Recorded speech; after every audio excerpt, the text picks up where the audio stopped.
भक्ति दान गुरु दीजियो देवन के देवाऊ। ने अपने उस उद्देश्य को पूरा करना प्रारंभ कर दिया जिसके लिए वो सतलोक से चलकर आए थे। क्या उद्देश्य था परमेश्वर का? काल भगवान ने, इस ब्रह्म ने, ज्योति निरंजन ने, जिसके लोक में हम रह रहे हैं सभी आत्माएं, इसने हम सभी को मिसगाइड करवा रखा है अपने झूठे दूत भेज के, अपने नकली संत महर्षि भेज के हमें मिसगाइडेड करवा रखा है, भ्रमित करवा रखा है। परमात्मा की परिभाषा से विपरीत ज्ञान हमें प्राप्त करवा रखा है। कोई कुछ कहता है, कोई कुछ कहता है, कोई कुछ कहता है, जिसके कारण हम बट गए, हमारा विभाजन हो गया मनुष्य का और नए नए धर्म बन गए। फिर उस धर्म के ऊपर अपनी श्रेष्ठता के कारण हम श्रेष्ठ हैं, हम श्रेष्ठ हैं, ये झगड़े और न्यारे शुरू करवा दिए। परमेश्वर स्वयं आए थे कबीर देव जी, वो हमें वास्तविक ज्ञान, यथार्थ ज्ञान, तत्व ज्ञान, अध्यात्म तत्व ज्ञान हमें प्राप्त कराने के लिए आए थे। और जब परमेश्वर ने यथार्थ ज्ञान का प्रचार प्रारंभ किया तो उन नकली दूतों का, नकली संतों, ऋषियों, मंडलेश्वरों का ज्ञान फेल होने लगा, जिस कारण से परमेश्वर कबीर देव जी का बहुत जबरदस्त विरोध हुआ। हिंदू और मुसलमानों के जितने भी गुरुदेव थे, उन्होंने जनता और राजा को भ्रमित किया और कबीर साहब के शत्रु बना दिए। वो समय वो था कि उस समय जनता शिक्षित नहीं थी, जिस कारण से इस अज्ञान के ऊपर ज्ञान विजय नहीं पा सका।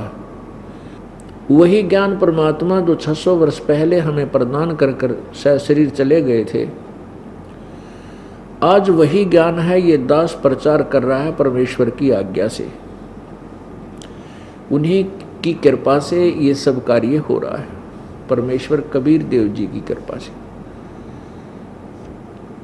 अब यही कारण अब हो रहा है कि जितने भी नकली गुरु, ऋषि, महर्षि, संत हैं, इनका ज्ञान शास्त्रों के विरुद्ध है और परमेश्वर के ज्ञान से इनकी अज्ञान की पोल खुल रही है। तो अभी उसी तरह हाथ पैर अब मारने की चेष्टा की है इन्होंने कि भाई कहीं तुम्हारा ज्ञान जनता को पता ना लग जाए। तो इन लोगों, इन व्यक्तियों ने, ये जो गुरु हैं, धार्मिक गुरु बने बैठे हैं, संत बन रहे हैं, इनने जनता के कल्याण से कोई लेना देना नहीं है। ये तो अपने ऐसो आराम को देखते हैं, अपनी प्रभुता को देखते हैं कि कहीं ये सस तुमसे विमुख ना हो जाए और तुम्हारे को उपलब्ध हो रही दान से सुविधाएं ये समाप्त हो जाए। लेकिन अब इनकी दाल नहीं गलेगी क्योंकि जनता शिक्षित है, समाज बहुत समझदार हो गया, मानव समाज। और अब ये ज्ञान पूरे विश्व में फैलेगा, इसको कोई नहीं रोक सकेगा। परमात्मा का आदेश है, उसके वचन से पूरे ब्रह्मांड चल रहे हैं, पृथ्वी घूम रही है कबीर परमेश्वर की वचन शक्ति तय। ये पृथ्वी एक सेकंड भी आगे पीछे नहीं होती, एक सेकंड भी देरी नहीं करती। ये ऐसे भी घूम रही है खुद भी और ऐसे भी घूम रही है, ऐसे सूर्य के चारों तरफ ही घूम रही है और साथ में ऐसे भी घूम रही है, जिसके कारण पृथ्वी के घूमने से दिन और रात बनते हैं और ऐसे घूमने से ऋतु बनती है चारों तरफ पृथ्वी, और पूरे ब्रह्मांड के ब्रह्मांड उस मालिक के आदेश से चल रहे हैं। तो क्या ये ज्ञान रुक सकता है? ये नहीं रुक सकता। परमात्मा का चलाया हुआ, उसी ने अपने बच्चों पर ये कृपा करनी है, ये समय पहले ही चुना हुआ है परमात्मा ने। तो परमेश्वर आकर हमें क्या कहा करते थे कि तुम यहाँ काल के जाल में आकर इतना कष्ट उठा रहे हो, परमात्मा सतपुरुष पूर्ण ब्रह्म, उसकी भक्ति करो और वो परमेश्वर मैं ही हूँ। समय समय पर परमात्मा ये भी कहते रहते थे कि मैं ही खुद प्रभु हूँ, लेकिन उन अज्ञानी संतों ऋषियों ने परमात्मा का विधान बदल दिया कि वो ये बताया करते थे कि परमात्मा निराकार है, वो साकार में आता ही नहीं। और ये जानबूझकर थ्योरी चेंज करवा दी इस काल भगवान ने नकली ऋषियों से, संतों से, कि कहीं वो परमात्मा या उसका कोई संत या वह स्वयं भी कभी आ जावे और ये कहे कि मैं परमात्मा हूँ, तो मेरी भक्ति कर लो, मेरे पर विश्वास कर लो। तो जनता, मानव समाज ये विश्वास ना करे कि ये भगवान है, क्योंकि परमात्मा तो निराकार है। उनके ऐसा भर दिया उनके अंदर अज्ञान, तो जिस कारण से अभी तक ये अज्ञान फैला रहा। अब परमात्मा का ये तत्व ज्ञान है कैसा है? और ज्ञान सब ज्ञानड़ी, कबीर ज्ञान सो ज्ञान, जैसे गोला तोब का अब करता चले मैदान। और ज्ञान सब ज्ञानड़ी हैं, ज्ञान है, अज्ञान है वो। और केवल कबीर ज्ञान सो ज्ञान, जैसे गोला तोब का अब करता चले मैदान। ये तोब का गोला है परमात्मा का। उस परमेश्वर ने, जब वो परमात्मा अपने सतलोक से यहाँ आता है, एक तो पूरे एक युग में एक ऐसा जीवन व्यतीत करता है जैसे जन साधारण की तरह अपना संसारिक कार्य भी करता रहता है और ज्ञान प्रचार भी करते हैं।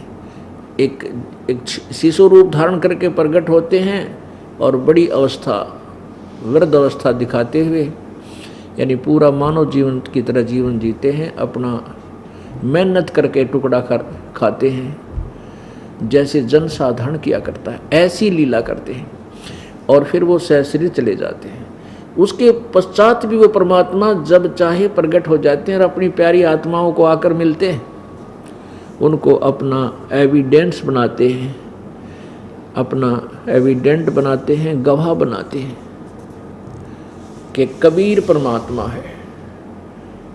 उनको अपने सतलोक से परिचित कराते हैं। उन्हीं प्यारी आत्माओं में से, उन्हीं श्रेष्ठ आत्माओं में से, पुण्य आत्माओं में से एक आदरणीय गरीबदास साहिब जी हैं,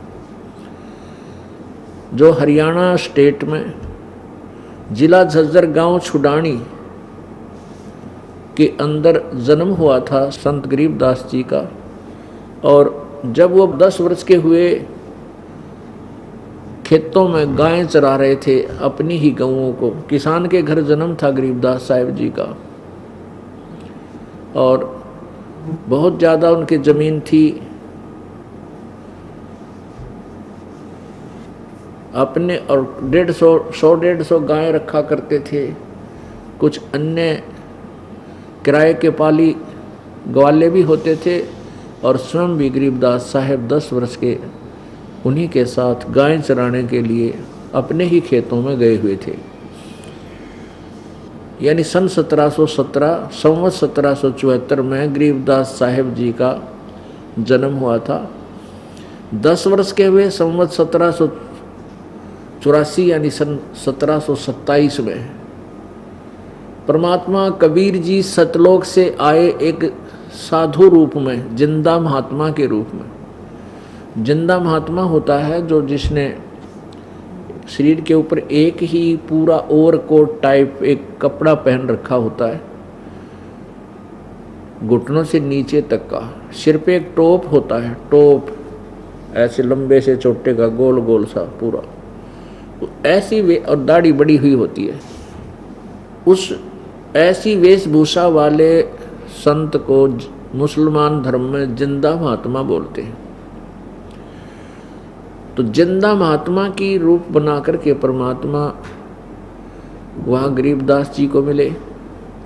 और भी बहुत से पाली गवाले थे। संवत 1784 और फाल्गुन 12 सुदी, फाल्गुन उतरते की द्वास, फाल्गुन सुधी 12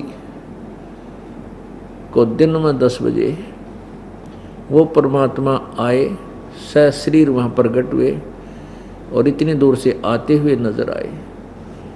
सभी ग्वाले वहाँ एक जांडी का वृक्ष,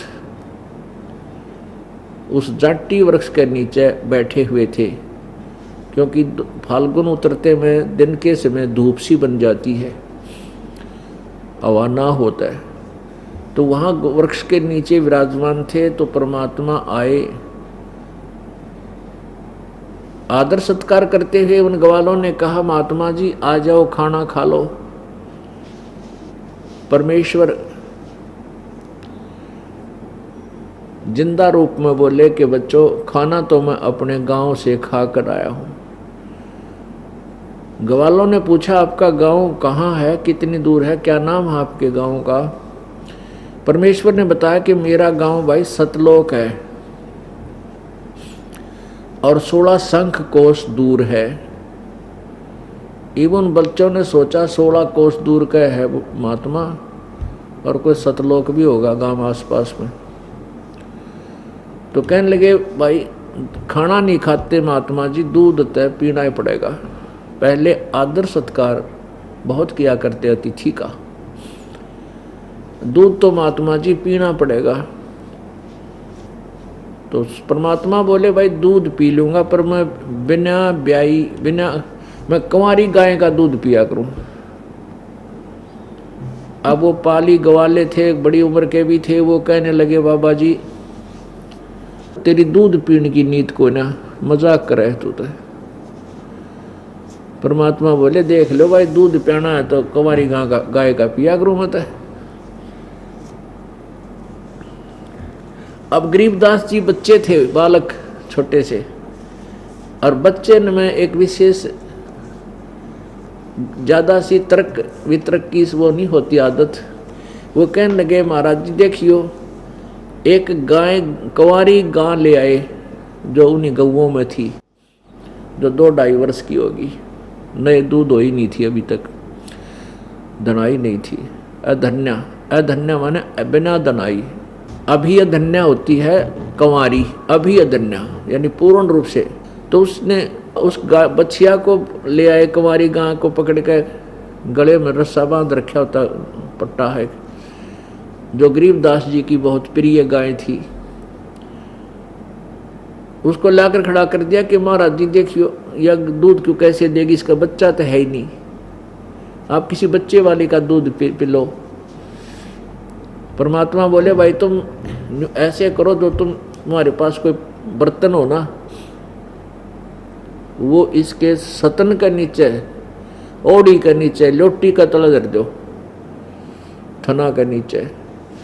एक लस्सी का जो ले जाते थे, लस्सी गांव से, वो खाना उनने खा लिया था, धो मांझ कर साफ कर रखा था। कहने लगे, जी ये रहा देखियो, लो। गरीबदास जी ने उठाया, ऐसे नीचे उस गाय के नीचे रख दिया बछिया के। परमात्मा कबीर जी खड़े हुए और जाकर के उस बच्ची के गाय के, कुंवारी गाय के कमर पर थपकी मार दी, और वो दूध अपने आप लंबे लंबे सतन हो गए और दूध की धार बंध गई। जब वो पात्र भर लिया, अपने आप बंद हो गए। अब सब आश्चर्यचकित रह गए कि वे कमाल कर दिया, बाबा जी के जादूगर है। तो क्योंकि हम भगवान की शक्ति से अपरिचित होकर के जादूगर कहने लग जाते हैं, या कोई सेवड़ा है, जंतर मंतर कर दिया इसने, ऐसा जो बड़े टाइप के लोग थे, ग्वाले थे, वह तो न्यू चिंतित हो गए कि भाई यूँ कोई सेवड़ा है। और गरीबदास जी बालक थे, वो कहने लगे, ले महाराज जी पी लो। अब परमेश्वर कबीर देव ने आधा पिया, पी के न्यू बोले, भाई और बच्चों तुम पी लो, पालियो लो, ये अमृत है भाई, ये सतलोक से आया है ये दूध, यहाँ का नहीं है। अब वो पाली ने बोले, हम ना पीवा बाबा जी, के मेरा कौन सी जात का है तू, तेरा जूठा ना पीवा। और कितने इस जंतर मंत्र कर दिया, मारा भी करेगा कि तू, कि मैं, और यूं कहकर वो तो उठ गए, दूर चले गए, हमने पीते। कुछ डर सी गए कि भाई कहीं पीना ना पड़ जाए कि मैं वो चूक हो जाए हमारा। गरीबदास जी बालक थे, कहने के लिए बाबा जी मैं पीऊँ, उन्हें पी लिया। अब कहते हैं सकल पदार्थ जगमाई कर्महीन नर पावत नाही। वह कर्महीन थे, भगवान का परमात्मा का प्रसाद कद कद मिल रहे। फिर परमात्मा जिस उद्देश्य से आए थे अपनी प्यारी आत्मा से मिलने के लिए, वो चर्चा शुरू की, बेटा भजन करया करो, भजन करया करो, भगवान की भक्ति किया करो। निर्वाण निरंजन चिन्ह भैया दुखदारी दरि मोक्ष करे करता। निर्वाण निरंजन चिन्ह भैया दुखदारी दरि मोक्ष करे करता।